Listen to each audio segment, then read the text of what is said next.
મમ્મા, બોલો બેટા. આ શેની સબ્જી બનાવી છે આજે તે? આજે મેં છે ને પાલક અને પનીરની સબ્જી બનાવી છે.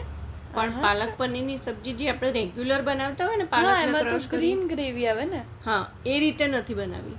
અચ્છા. હા, આ છે ને એકદમ અલગ રીતે બનાવી છે. પાલક અને પનીરના કોફતા બનાવ્યા છે મેં. વાવ.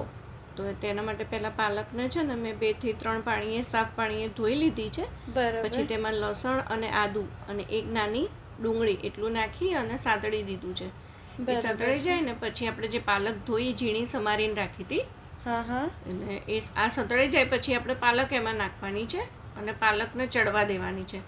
બરાબર. એમાં મસાલો કરી દેવાનો છે આપણે, જે મીઠું, મરચું, ધાણા જીરું, બરાબર. જે રેગ્યુલર મસાલો આવે ને એ રીતે બધો મસાલો કરી દેવાનો છે. અને હા. પાલકને 5-7 મિનિટ સુધી ચડવા દેવાની છે. પાલક ચડી જ જશે એકદમ.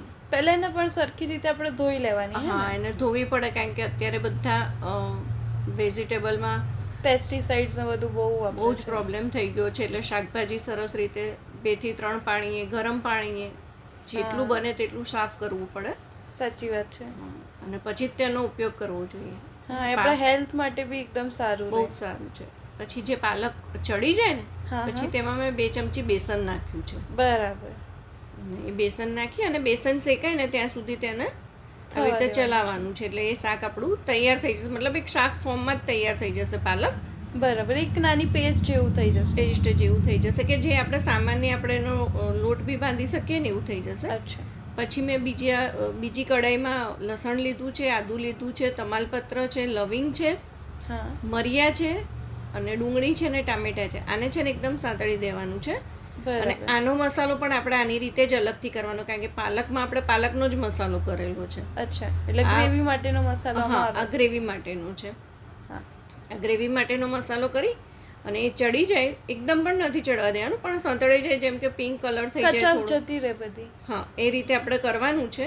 અને એ થઈ જાય પછી એને ઠંડુ પડવા દેવાનું, કારણ કે મિક્સરમાં એની આપણે ગ્રેવી બનાવવાની છે. એટલે એ ઠંડી પડી જાય ને ત્યાં સુધી. અને પછી મેં પનીર છીણી લીધું છે. બરાબર. અને તેની અંદર છે ને કાલે આપણે કચ્છી દાબેલીનો મસાલો બનાવ્યો હતો, હા હા. એ પનીરની અંદર મેં નાખ્યો છે. એટલે પનીરમાં પણ એનો ટેસ્ટ એક આખો અલગ આવશે. બરાબર. અને આ પાલકનું જે આપણે એક લોટ બનાવેલો હતો, જેમ કે આપણે મુઠિયા બનાવવાના હોય કે એવી રીતનો કોઈ લોટ બનાવેલો હતો, એ રીતે આ જે લોટ હતો ને તેની અંદર થોડું સ્પ્રેડ કરી અને પનીર જે આપણે છીણ્યું હતું ને તે ભરવાનું છે. અને તે ભરી અને આપણે કોર્નફ્લોરમાં ખાલી રગડોળવાનું છે. એની સ્લેરી કે કશું નથી બનાવવાનું. અને પછી તળી લેવાની છે. અને જે આપણી ગ્રેવી હતી, જે આપણે રેગ્યુલર બીજા શાકમાં વઘારતા હોઈએ તે રીતે ગ્રેવી પણ વઘારવાની છે. એ ગ્રેવી થોડી થઈ જાય પછી